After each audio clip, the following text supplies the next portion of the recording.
Welcome to Shift, an exclusive podcast by DSN. I'm your host, Blake Mallon, and this is where high-performing entrepreneurs and experts share their most powerful shifts in mindset, skill set, and strategy to help you accelerate your business and amplify your impact. I challenge you to be present, open your mind, and let the shift begin. Welcome to this special edition of Shift, where we explore the power of community in achieving success. In this episode, we focus on strategies for building and fostering a community of like-minded people, an essential component for growth, collaboration, and lasting impact. Why is community so important? Because when you surround yourself with people who share your values and your vision, you create an environment that fosters accountability, fuels motivation, and amplifies success. Whether you're leading a team, growing a business, or cultivating meaningful relationships, the ability to create and sustain a thriving community is a game changer. Today, you'll hear from incredible leaders in the industry as they share their unique insights and experiences. Thomas Tidlund and Donna Johnson highlight the power of servant leadership, showing how fostering belonging and allowing individuals to lean into their strengths creates a strong, engaged community. Betsey Bishop discusses the importance of asking the right questions to understand what truly motivates people, helping them uncover their why and set meaningful goals. Andrea Gebhardt takes us through the shift from in-person relationships to digital connections, explaining how to maintain a strong community despite the changing landscape. Trisha Deming emphasizes the role of deep personal connections in building longevity, ensuring people feel valued and supported in their journey. Jordan Adler introduces a practical networking strategy that revolves around collaboration and fostering meaningful introductions, helping expand your influence and impact. Patrick Maser shares how live events and intentional gatherings create stronger relationships and build deeper connections that keep people engaged. Each of these guests brings powerful strategies and real-world experiences to help you create a thriving, purpose-driven community. Whether you're looking to strengthen your existing network or build a brand new one, this episode will provide actionable insights to help you cultivate a space where people feel inspired, connected, and empowered. Let's dive in and hear from these leaders as they share their wisdom on building a community of like-minded people. One thing that I feel it's served me very well, it's to see people, work with people's strengths. And I think that's kind of the opposite, because most people try to make someone who they are not, join us, but you have to do this, have to do this, have to do that. But when you have people and let them be who they are and elevate that, that will work out. And people are a little bit, I think it's a leadership shift from, you can lead with force, or you can lead from power. And I use power. Come from that instead of force. Go deeper there, Thomas. What do you mean by power? Where does that power come from? Empower people. You don't if you don't do this, you want, that's more force. You have to, and that also this is one of our to go-to conversation too at the dining table. How do you motivate your team? And I think if someone that joins our business, when they see the compensation plan, when they understand it, and so on, for me, that should be the motivation by itself. I shouldn't have to dingle a Louis Vuitton bag or, an extra thing for you to go out and get the customer or something, So there's so many people out there. So we don't have to kind of choke people to do things how do we find their fire, how do we help them see their goals, dreams, and desires? And I think when that happens, boom, you have a shift. Yeah. So that's one thing. And also when you have people and that, work on their strengths, you will attract amazing people like Donna had, like I have, that are top notch at social media. That's way ahead on AI and things like that. And for me, I'm just grateful for that. I don't need to be the person that has to be the best. Let them have the stage. Let them have the microphone. That's us. And I think it's more leading from servant leadership versus a title. And I think people are attracted to that because we're not anyone's boss. and they will know you, like you, trust you, and want to stay working with you because not of your position, but because of how you empower people. One thing that came to me, Blake, I would love to share it. It's 3 C's, because when people, and this goes for like the field or company, like why, like how, if a company do well or if it do bad, or if a field like a leader do well or bad, there's a couple of components that I feel needs to be in place, and call it 3 C's, where the first is choice. People have to have options to feel that relief of freedom, like, because if they come from a self-employment or an employment or something else, they have someone designing their lives pretty much. But here you have to have that choice of freedom. That's why I like to let people work on their strengths. And then the second C would be connection. People want to belong to something, something greater than themselves. Yeah. They want to feel that belonging. That's why team culture are so important. And it's very, very difficult for a company to create that culture. It most often comes from the team and the field. And then the third C would be competence. Yeah. People need to have the option number one, they need joy in learning, to become better and to grow and have that freedom to flourish. Well, Thomas, you said you weren't good at listicles, and you just gave us a pretty amazing list. So I wrote down choice. We got to allow people to have choice, to pursue their own version of freedom. I love that. Meet people where they are, focus on their talents and gifts, identify and raise what those are for themselves. Connection, belonging, especially today, and competence, developing the skill and the potential. I think that's an amazing framework. I love the whole power over force. I think those are great. And in today's day and age, as I'm sure if we were to spotlight your teams across the world, we've had a lot of people that are like really good at certain skills. They're ninjas at TikTok or personal branding, or they got their posting cadence down and how to convert social into conversations. And there's a place for all of that. Mm-hmm. And for everybody listening, I want to make sure this isn't misunderstood. Thomas, Donna, what I'm hearing from you guys is you support that within the team. You probably have people that are those ninjas within the team. Yes. You've chosen as leaders, based on your skill set, to be more heart-centric, mindset-centric, figure out where people's gifts are, elevate them, and pass the baton, shine the spotlight, elevate leaders within the group. And I love this point because there are listeners that maybe aren't the TikTok ninja, or maybe aren't the Instagram ninja, or maybe aren't the face on the reels out there. And they're looking at your guys' story, saying, well, maybe there is another way to lead to get to where they want.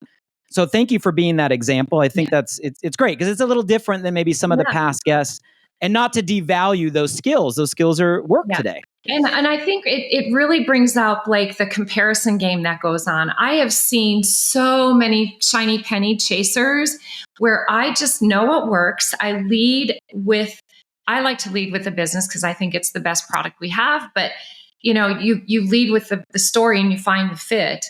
And I haven't deviated from that, even though there's been all this noise out there. We'll do it this way and do it that way or do it that way. I just really stayed consistent.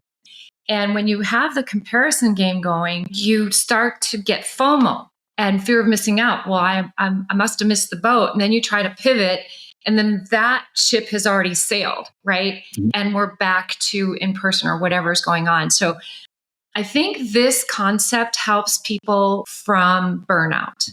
Because when you're not comfortable in your own skin and where you are leading and growing, you can really get burnt out. I did a talk to a women's group last year on the power of questions, and I covered a lot of those sort of little parts of life. Like what do you do when you're at a dinner party, you don't know anybody? What are the questions that you want to have in your back pocket?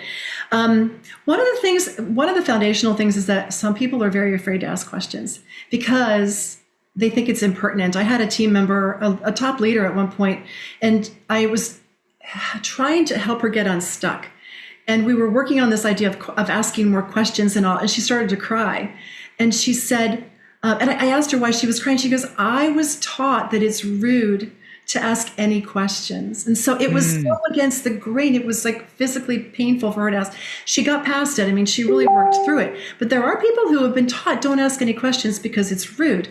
But here's the thing, we're asking questions to help uncover what somebody is thinking and what they care about. So if somebody's brand new and she's just joined my team, I want to find out all about her. Of course, all the obvious things, you know, what do you do in life? What's your life like? But tell me what brings you here. What brought you to this company? And she'll give me the sort of primary answer. And maybe she'll say, well, I really want to make some extra money. I love that. What kind of money are you talking about? Okay, and she'll answer that. How would it make you feel to earn that kind of money? What is it for that's important to you? And so that I suddenly understand, so that it, again, what comes out of her mouth is what's true for her. And now I'm helping her say out loud and how to set a goal of what she cares about. Up until now, it's been rattling around in her head. I want to give her the space and the platform to say it out loud. Mm-hmm. A lot of times we need somebody to pull it out of us so that it's really clear. And then the great thing is that then we're both clear. And here's what's really cool. When I can understand what she really wants, a couple months down the road, a couple years down the road, she might say, I don't know why I'm doing this. I need a why. I'll say, remember when we got started 2 months ago, 3 weeks ago, whatever, you mentioned you wanted this, this, and this. Is that still true? Or has something changed? It's okay. Let's talk about that too. So much of it is, as opposed to me like giving her 5 more steps, right? Because that's what we do. We train, we cheerlead. But sometimes we just need to be the coach with the really good questions that give her breathing room and allow her to figure out what it is that she really wants at this point. And then help her to get that, help her to pivot and get that. So good and so valuable. And I hope everybody that's listening right now, you're not just, letting it kind of go one ear and out the other. These are literally tools that Betsey is giving us that she is using to create a movement right now. And they're simple, but they're profound. Like, these are questions we all can take, we can write down, we can memorize, we can put in our pocket, right? And bring into our world and all of our conversations, right? And use them to accelerate our business. Before we move off this kind of question section, so to speak, any other insight, any other questions that you find are like, man, this is something you need and can move you forward in any aspect of the business, at any stage of building the business? Anything else top of mind? Right. I think it's when I see someone who really has, and I don't like the word potential, but when I see someone who is in motion, has her own oxygen mask on, she's doing things that the other people are not doing. Those are the high flyers. And by the way, if you want to really build a team, pay attention to those people, because the other ones, they deserve love, appreciation, all that, but not so much your time, because there's an opportunity cost and you only have so much time. But when you see those people, you want to approach them and say, I see a leader in you. Is there something more that you would like to have in this company that you've identified? Because I want to help you get there. And I think that's important because they need to hitch their star to somebody who's already gotten where they want to go. And this is a point that I'll make to everybody who's listening. If you want more than what you're getting, find the person in your upline who has gotten what you want and hitch yourself to their star, because you don't want to be synced up with people who are kind of right where you are. You want to be working with the ones who are ahead of you and do exactly what they're doing, because that'll get you where you want to go. That's super important. But I think it's that, be watching for the talent, watch for those campfires that are turning into big bonfires, and start working with them and see what else you can do with them. Ask them those questions.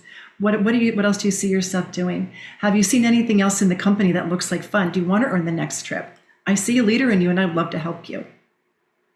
I love just the foundation you're giving us, both the philosophy of kind of what they say is true for them, and then the tools, right? The practical, questions you're giving us that we can use to help move people forward. I think this is super valuable for everybody listening right now.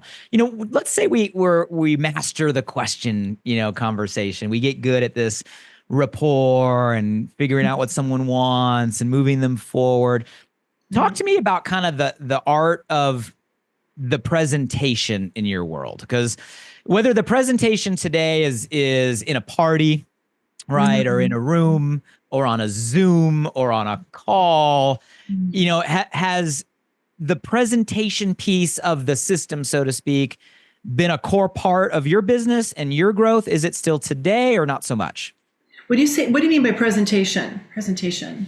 Well, a presentation like at a party, right, on your product or your business, or a presentation on a Zoom or whatever. Maybe you have a different language that you use, but and maybe it's not relevant. I'm hearing your journey from pharmaceutical to direct selling to building a system. Yeah. Is presentation, like the art of giving a presentation, has that been core in your skill set or not really? And it's okay if not. I'm just curious. I do think so. I mean, storytelling in sales is always valuable, right? Mm-hmm. And because we're a party plan, we get in front of people. You know, that's sort of the way that we sell. You get 8 or 10 women in a room doing something together, and that's a whole lot of fun. And to your point, as we've said in the past, community and connection are just really a whole lot of fun, and everybody's craving that, right? So yeah, what has happened is our messaging hasn't changed at all. You know, here's our product. Here's who our company is. Here's what our company is all about. Here's our parent company. Here's our product. Here's what our, all of the bells and whistles about our product. Here's how you get great deals on our product. Here's how you can get more of our product. Here's how you can sell our product, right? And so that's kind of like the whole arc of what we would do in a live presentation. We can do the same thing on Facebook parties. We can do the same thing on Zoom parties, right? We can do the same thing on texting parties. It's crazy, the things that we learn how to do during the pandemic, but still keeping the key messaging, as the core. This industry was built in a belly-to-belly way. You know, there were in-home meetings, there were hotel conferences, everything was in person. And that in-person touch creates a different type of connection and community and creates a different type of culture. The type of connection that takes place in those moments is unforgettable, and you develop real relationships that are meaningful and rich and carry on for a really long time. You have an opportunity to make big impact that way. So it was. And where did that change? Like in your mind, where did that change? What years? Why? I think that really started to shift. We saw a turn in that when, like 2013, 2014, when leveraging social media for your business became like a thing. People were posting their businesses or posting their products, or really learning how to network in inboxes and Facebook groups and things of that nature. So we saw a little bit of a shift from in-person to inbox. When you look at this space pre all of that, everything was about getting people in a room. Everything was about adding value. Everything was about teaching people, building mindsets, building character, teaching values, teaching, we had to teach people how to think, and how grateful are we for some of those great thought leaders of the past, like the Zig Ziglars. And I mean, John Maxwell, like we could go on and on and on, who had spent their lives, doing that kind of work. And our industry became very adoptive of all of that because we understood that to be an entrepreneur, you have to think different. You have to be wired different. You have to move differently in the world because we've, obviously we talked about being programmed with all these other ideas and notions and beliefs. We have to unwire some of that stuff. And it's that thought leadership that does it. And so in our space, that thought leadership became very powerful because it was a way to kind of like shift thinking. When you can shift people's thinking, you can shift their beliefs and their actions and their outcomes. And that's what this industry became about, and was very service-based. The audio tapes, the books, all the things, it was very service-based. And then that social boom, as you call it, kind of came into play. And then about 2015 or 16, suddenly everything in the online space shifted from serving others to shifting to yourself and building your brand. And there's this huge message about build your brand, lots of trainings, build your brand, build your brand, build your brand. And suddenly everybody's got their own logo, and they've got their own websites, and they've got their own this and they've got their own that. And sure, brands, you want to have a brand. Brands are essential when you're going that direction. But again, we made that turn when we adapted, and we lost sight of what really matters. We lost sight of what makes us different. We lost sight of what true leadership and influence is about, and it's service to others. And when we did that, and people started serving themselves over serving other people, when people shifted their focus from building their people, building their teams, to building their brands, like, so here, like, I know we have camera, and I'm so grateful for it because nobody who is just listening will understand this. But if you interlock your fingers really tight, you kind of have like a tight. This is for those of you on YouTube right now. Everybody watch on YouTube. You got to watch the video. Yes, go jump on YouTube and you have to see this. But we have this really tight weave of support and culture and community. And the less focused we become on service, the weaker that becomes, and the weaker that becomes over time. And then people are so focused on brand and not building other people, and we develop these cracks, and then people come in and they're not being poured into. Their thinking isn't shifting because nobody's having those conversations, because they're not focused on building the human side of that person. And that's when we lose people. That's when they fall through the cracks. And so here we are, fast forward to today, and we're like boggled, like, why do people lack the mindset? Why are people lacking the grit and the resilience? What happened? Like, why do people get tripped up on the littlest thing and then they bounce and they're out, or they've got shiny object syndrome, and the first time they see something that gives them a little bit of butterfly, or this, social media flipping through videos dopamine hit that we were so used to getting now, that they just like flee. Why is this happening? It's happening because we've spent the last, if we go from 2015 to now, almost 10 years focusing on self and not service. And we have to change that. We have to bring it back, because in our industry, our number one asset are our people. And if we're not taking care of them, if we're not nurturing them, if we're not growing them, if we don't have the mindset as leaders to make them better people, we've lost value in our greatest asset. And that should be a huge wake-up call. Like, if you're spending more time designing your brand than designing action plans for the people that have entrusted you with guiding them along this path, like, you got to rethink that. You got to rethink that. Because at the end of the day, without your people, you really have no brand. So that's the principle coming out. You better figure it out. You better get with it. I mean, Andrea, what you're dropping right now is so deep and so right and so needed at a level of awareness across the channel. I mean, I hope you listening right now just got everything that she put out, because it is a shift moment and it is absolute truth. And I love the way the language and your ability to communicate is, it's a gift, but it's truth. In person to inbox, the industry went that direction. Service, and not like fake service, not like service because you got a bonus check on Friday, but like a real intention of building people so they could build the business like authentically to self. Are you spending more time building your brand than building your people? Gut punch. Like, look at your hours. Like, look at your hours. Honestly, it's a real conversation that needs to take place, and it's not being talked about. And I think that your team is always going to fall back on the level of leadership. Your team is always going to fall back on the level of development. And if everybody rode the wave of quick clicks and easy customers and all that type of stuff and failed to add value to their teams because they were so excited to celebrate the growth and the success without strengthening the foundation of what they were developing, here's where we are. Everybody is falling back to their original mindset. Everybody's falling back to their original work ethic level. Everybody's falling back to their original level of leadership. And that right there, take a look at that instead of being like, oh my gosh, the economy this, or, maybe our company doesn't have that anymore. Or maybe our team's just, instead of thinking it's a problem with what you're doing and where you are, realize it's a problem with what you didn't do and what you lost sight of and what you didn't continue to pour in during all of that. So you can do two things about it. You can sit here and continue to complain or be hypercritical of all the external factors, or you can turn inward and realize, hey, you know what?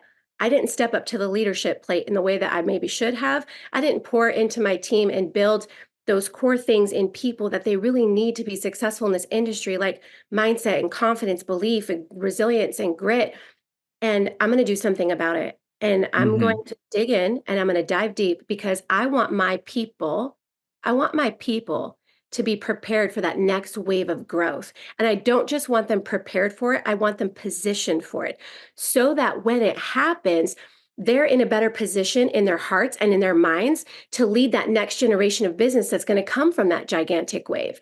And if I do better, guess what? They're going to do better. And when they do better, that next group does better. We have such a rich opportunity here to do it right, to do it in a way that is based on the foundational principles of what leadership is and how we can really leverage that in this space, all at the same time of using really incredible technology and, using the online space to build business and creating more opportunity for more people, because we've never had the opportunity at our fingertips and our thumb tips, literally like we do today.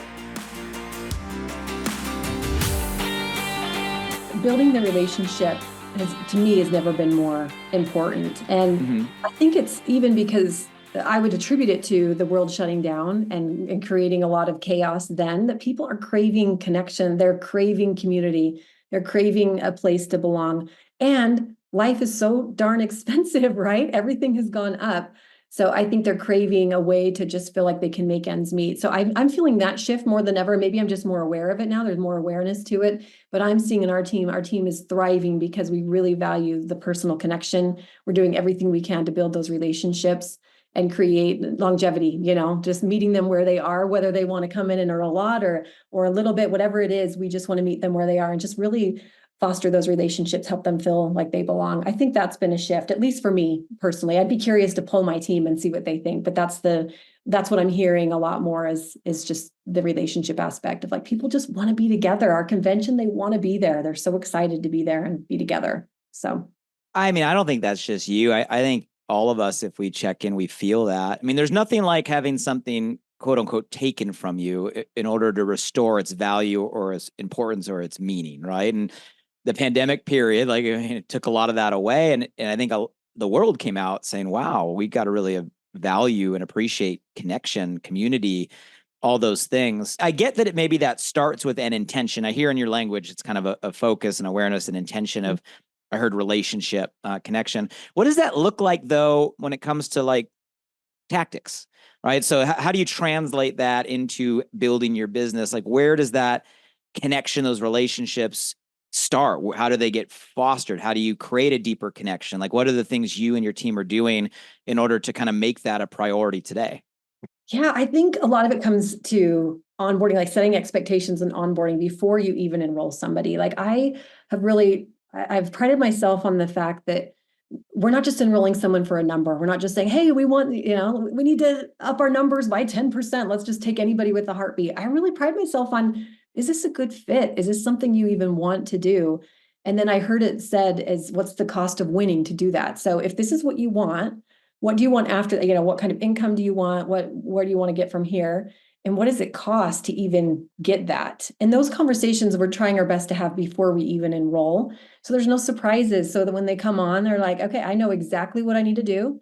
I've been told it's been outlaid for me and I know exactly what that looks like. And it helps build those relationships from the beginning because it's more about them, not about you. It's like, what do you want? How can we help you and support you in that role? And this is what it looks like. And so there's not really funny business, I feel like there's been enough people out there that have said they've been bait and switched or this isn't what they thought they were getting into. And it's given the industry a bad name in some cases. And so I really have loved doing that and just mentoring the team to do the same, just what do you want out of this business? And here's how you get there. And I know many, many, many mentor that way, but it's just been more of a realization lately. And it's just helped build those relationships. It's about them, not about us. I think that's an important point. I had the privilege of working alongside John C. Maxwell. You probably know the name, big author for a number of years. And he taught me so many lessons, but one that you just reminded me of is expectations up front. He would always say expectations up front. And I love that you're having just open, honest conversation even prior to enrollment. That's novel. So that way it isn't that bait and switch. What about after they've enrolled? So you had those onboarding conversations, you kind of know what they want. What's the next step of deepening that relationship look like within your team? We love to figure out what got them here, right? Why are they excited? Because again, that's going to help them see that when they have those failures, like I did in the beginning, what's going to get you through that? Because they will. It's just a matter of time when their best friend says, no way, you're crazy, whatever it is, right? They're going to have a moment. And so what's going to keep them? That's that vision. It's casting that vision. What's possible? What can this business do for you? And reminding of them of that when things get hard. So it doesn't always work, right? I'm not going to say that every enroller that I have is just rocking it. That's not how it works. And I wish it did. But in most cases, we really understand what it is that's driving them from the beginning so that we can really foster that throughout the time and celebrate every time they hit a little baby milestone, celebrate together and again and again and again every time they hit a new one. So I think that's what's encouraged the continuation of that, is just celebrating I always say my favorite thing to celebrate, to be honest, is the very first sale. I don't think there's anything better than that first sale, because it's like you did what it took. You probably went through some hard to get there. And now it's just, you could do it. There's evidence backing that you know how to do this. So let's just keep going. Let's keep going. I love this. And for everybody listening, like, this is literal, right? Like, Trisha's giving you her playbook to build a massive community and become a top earner. And she's telling you, in her opinion, relationship and connection right now is the highest value. And that starts with expectation up front. Are we having those conversations, right? And understanding why somebody's here at the very beginning. When they have their first sale, are you celebrating them to the level of excitement that Trisha's giving us, right? Like, are you really doing that to create depth of connection? I think this is not just stuff that goes in one ear and out the other. It's not just conversation. Like, this should be implemented in your strategy. So one of the things that I do teach that is super simple, but it can open up a lot of doors, and it puts you into a position of control, power, in terms of being able to make some progress when you're first getting started. And that is, it's three things: ideas, who do I need to meet, and possible collaboration. Ideas, who do I need to meet, and possible collaboration. So every meeting I have, even if I were just getting started with I would probably make a list of 30 people. Maybe they're people that I know through friends, family, business associate. I'll start off with making a list of 30. And I'm gonna go down three roads. Number one is, I'd love to get together with you and get your ideas on some things. Ideas is the first one. I'd love to get together with you. So Blake, let's say you were on my list. I would message you through social media. I'd probably message you through Messenger, and I'd say, and we know each other, right? Because we have this relationship. We don't know each other well. We haven't spent a lot of time with each other, but you know me and I know you. And I'm going to say, Blake, I would love to get your ideas on some things. I'd love to share some things with you and get some ideas from you, because I know you have a lot of knowledge that I don't have. The second thing is, who do I need to meet? I'm going to ask you, who do you think based on what we've talked about, is there anybody you feel like I need to meet? Now that can lead you to people you don't know. And then you're going to ask Blake, I'm going to ask Blake to make an introduction if he's got somebody, because it's a lot more powerful to make an introduction than trying to do the cold market thing. Cold market network marketing is a grind, and it's hard. It's not something that you just jump into and have success. You can master it. If you're already good at it, great, but most people aren't. Most people are completely uncomfortable with it. But I can ask Blake, someone I know, for introductions. Who do you know that I need to meet based on what we've talked about? So that's the second one. Who do I need to meet? And the third one is collaboration. If you, Blake, tell me I've got 3 people I think you should meet, I say, Blake, since you're making these introductions, would you consider collaborating with me on this? Since you're making the introductions. In other words, would you like to benefit from anything that comes out of my meetings with these other people? At that point, you're going to say yes or no. And half the people say no, and half say, yeah, maybe. And so those are the 3 things that I teach. Is the first, and this is a new world. It's like, this is marketing in today's online business world. And I've met so many people that have so much influence in the online marketing world that are way smarter than me. Like, they know stuff at a level I'm not even anywhere near it. But I can say to them, I would love to tell you what I'm up to and get your ideas. Tell me how you would do it. If you were me, how would you do this?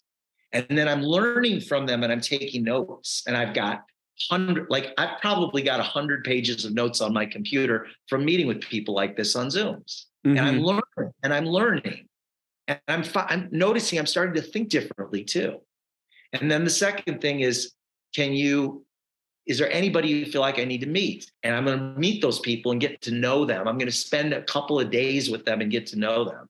And I'm looking for opportunities to jump into that pond where I know they're swimming. And so that way I can grow with them and learn from them. I learned this, I'm talking a lot, but I learned this when I was younger. if I wanted to learn how to become a better ping pong player, I get better faster if I'm playing with people that are way better than me. Mm-hmm. So I want to get around people that are way better than me. And what happens when you do that on an ongoing basis, even though it's uncomfortable, is you start to think differently. You start to think like them, and you'll catch yourself. Oh my gosh, I would have never thought of that before. But when you hear the conversations and you ask questions and listen, take notes, all those kinds of things, you grow and you change and you become better.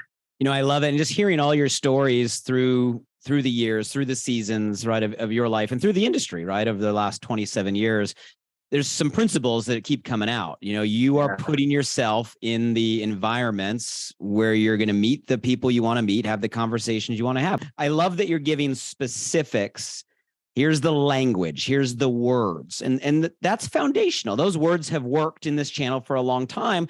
Now, how we have those conversations today might be in our DM, right? Or might be in our messenger, or might be on a voice note, different than before, but the principles still work. And I love that you're networking your way to all these amazing personalities through the very principles you're teaching everybody that's listening here. So, and it's disruptive. It's what works in the here and now. Let me get your take on this, Jordan, because you talk about influencers, which is a buzzword in everything today. And it sounds like part of your strategy is to attract, right, people like that in your business. You're having success, collabs, as you say.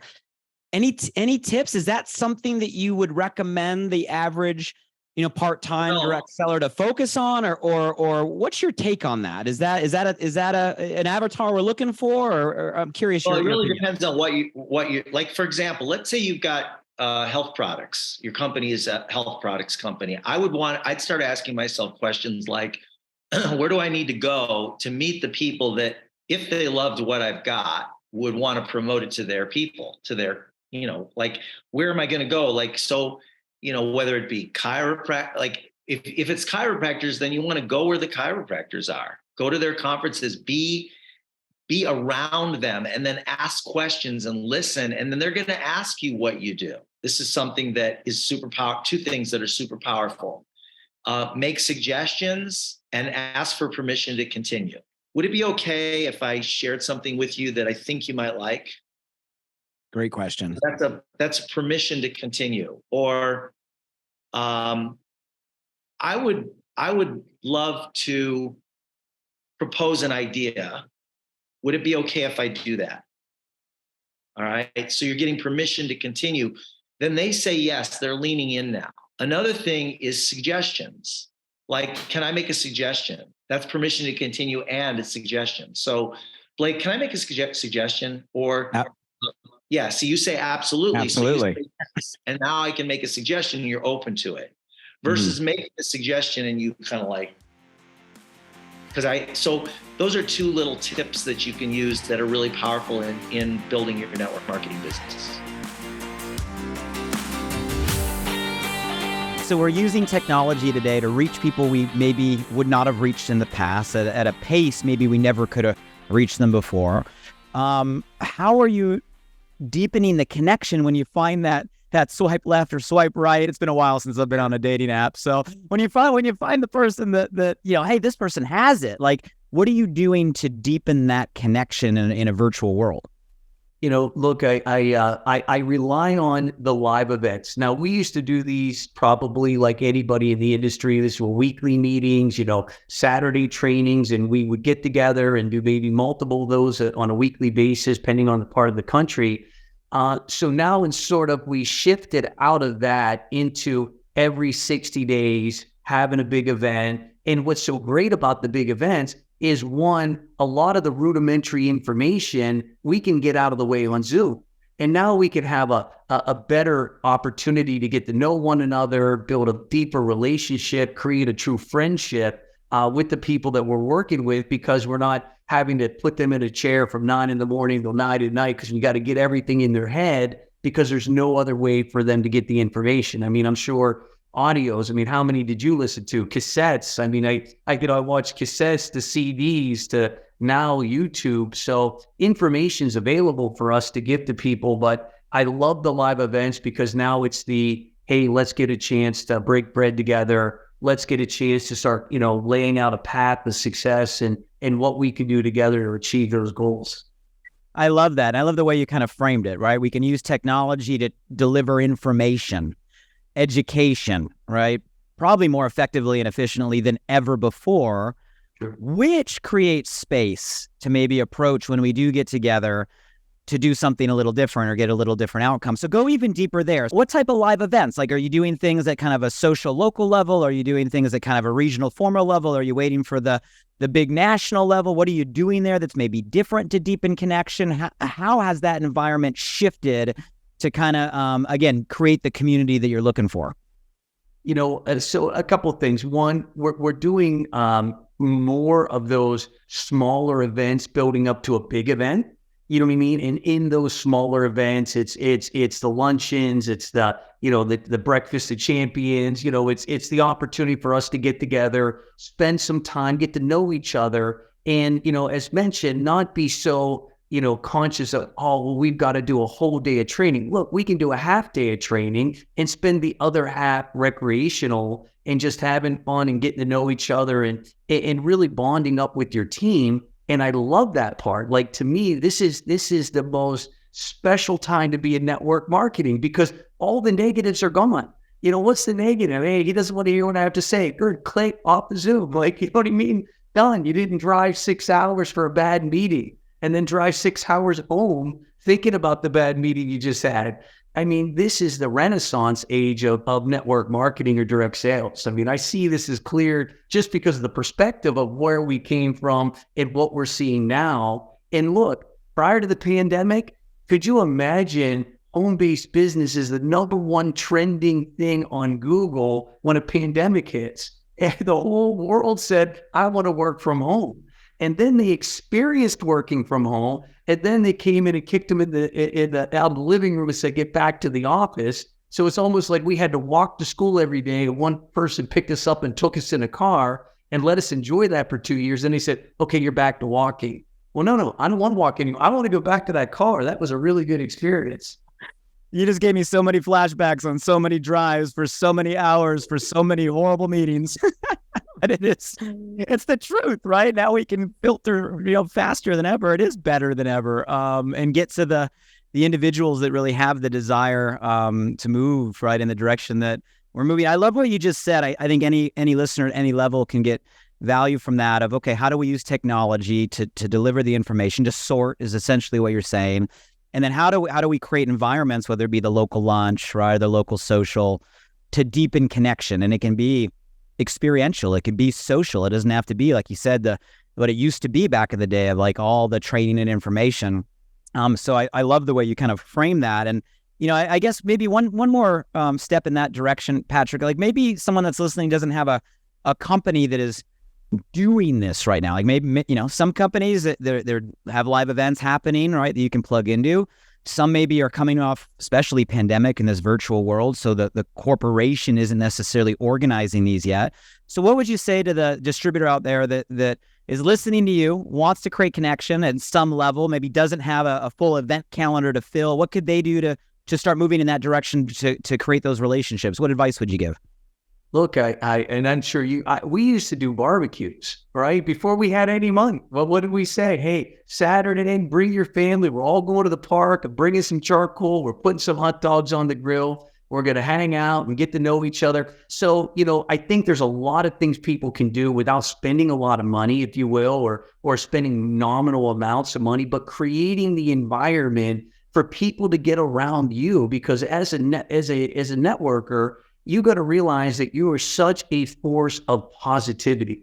You know what I mean? Like, you don't understand. You're disrupting people with your attitude, right? You're a beam of light. Hey, it doesn't matter how bad things are. We're not going to stay here for long. We're going somewhere else.